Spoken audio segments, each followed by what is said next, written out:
চা খাওয়াটা আমাদের কালচার নয়, ওটা ছিল ব্রিটিশদের পাদা একটা ফাঁদ। বিশ্বাস হচ্ছে না? জানলে আপনার হাত থেকে চায়ের কাপ পড়ে যাবে। ১৯০০ সালের আগে কোনো ভারতীয় বা বাঙালি চা ছুঁয়েও দেখত না।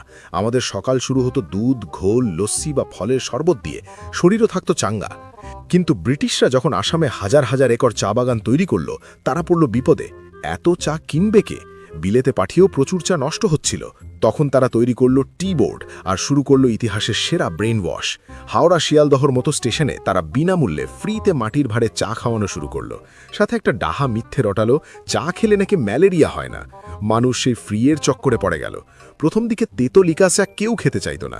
ব্রিটিশরা দেখল বিপদ, তখন তারা ভারতীয়দের জন্য এক নতুন রেসিপি আনলো, চায়ের সাথে দুধ আর চিনি মেশানো। ওই মিষ্টি আর দুধের স্বাদ পেয়েই বাঙালিরা ধীরে ধীরে ক্যাফেনের জালে জড়িয়ে পড়ল। অফিস কাচারিতে চালু হলো টি ব্রেক, যাতে বাবুরা অভ্যস্ত হয়ে যায়। ব্রিটিশরা তাদের ব্যবসা করে চলে গেছে, কিন্তু আমাদের